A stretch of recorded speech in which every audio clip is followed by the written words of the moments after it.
ಕಿರು ಪರೀಕ್ಷೆ ವಾರ, ಮಾಸ, ತ್ರೈಮಾಸಿಕ, ಅರ್ಧವಾರ್ಷಿಕ, ವಾರ್ಷಿಕ ಪರೀಕ್ಷೆಗಳು ನಡೆಸಲಾಗಿದೆ. ಎಲ್ಲಾ ವಿಷಯಗಳ ಎರಡೆರಡು ಅವಧಿಗಾಗಿ ಕಾರ್ಯಯೋಜನೆ ಕೈಗೊಳ್ಳಲಾಗಿದೆ.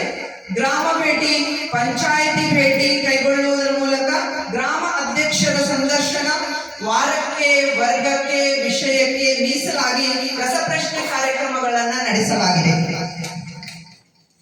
ಸಂವಿಧಾನದ ಮಾಹಿತಿ. 26 ನವೆಂಬರ್ ಸಂವಿಧಾನ ಅಂಗೀಕಾರದ ದಿನಾಚರಣೆ, ಸಂವಿಧಾನದ ಪೂರ್ವ ಪೀಠಿಕೆ ಪಠಣೆ, ಚುನಾವಣಾ ಜಾಗೃತಿಗಾಗಿ ಮತದಾರರ ದಿನಾಚರಣೆ. ಅಲ್ಲದೆ ಸರ್ಕಾರದ ಆದೇಶದಂತೆ 4,500 ಸಂವಿಧಾನದ ಒಂದು ಬೃಹತ್ ಪ್ರತಿಯನ್ನ ಮಕ್ಕಳಿಗಾಗಿ ಖರೀದಿಸಲಾಗಿದೆ. ನಂತರ ಮಕ್ಕಳ ಸಮಸ್ಯೆಯ ಪರಿಹಾರಕ್ಕಾಗಿ ಯುವ ಸ್ಪಂದನ ಕಾರ್ಯಕ್ರಮವನ್ನ ಕಾಲೇಜಿನಲ್ಲಿ ಹಮ್ಮಿಕೊಳ್ಳಲಾಗಿದೆ.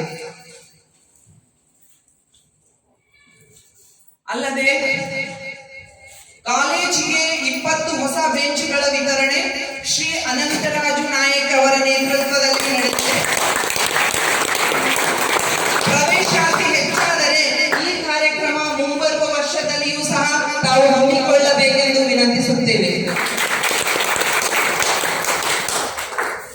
ಈ ವರ್ಷವೂ 100% ಫಲಿತಾಂಶ ಸಾಧನೆಯ ಗುರಿ ಹೊಂದಲಾಗಿದೆ. ಆದರೆ ಕೋವಿಡ್ ಪರಿಸ್ಥಿತಿಯಲ್ಲಿ ಕಡ್ಡಾಯ ಹಾಜರಾತಿ ಇರದೇ ಇರುವುದರಿಂದ 18ರಿಂದ 20% ಮಕ್ಕಳು ಕಾಲೇಜಿಗೆ ಹಾಜರಾಗದಿರುವುದು ಈ ಗುರಿಗೆ ಹೊಡೆತ ಆಗಿದೆ.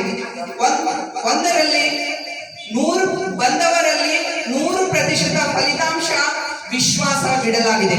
ಮುಂದಿನ ಶೈಕ್ಷಣಿಕ ವರ್ಷದಲ್ಲಿ ವಾಣಿಜ್ಯ ವಿಭಾಗ ಆರಂಭಿಸಲಾಗುವುದರೊಂದಿಗೆ ಈ ಎಲ್ಲ ಕಾರ್ಯಕ್ರಮದೊಂದಿಗೆ ಭವಿಷ್ಯತ್ತಿನಲ್ಲಿ ರೋವರ್ಸ್ ಮತ್ತು ರೇಂಜರ್ಸ್, ಎನ್ಎಸ್ಎಸ್ ಮತ್ತು ಎನ್ಸಿಸಿ ಕಾರ್ಯಕ್ರಮಗಳು ಹಮ್ಮಿಕೊಳ್ಳುವ ಉದ್ದೇಶವನ್ನು ಹೊಂದಿದೆ.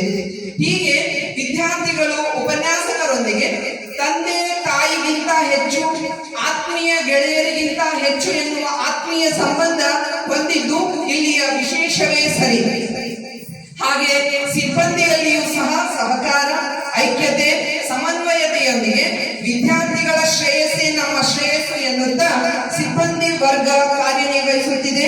ಈ ಪ್ರೀತಿ ವಿಶ್ವಾಸ ಹೀಗೆ ಮುಂದುವರೆದು ಆದರ್ಶ ವಿದ್ಯಾರ್ಥಿಗಳಿಗೆ ಮೂಲ ವೇದಿಕೆ ಈ ವಿದ್ಯಾಲಯವಾಗಲಿ ಎಂದು ಆಶಿಸುತ್ತಾ ನನ್ನ ವಾರ್ಷಿಕ ವರದಿ ಹಾಗೂ ಪ್ರಾಸ್ತಾವಿಕ ನುಡಿಗೆ ವಿರಾಮ ಕೊಡುತ್ತೇನೆ.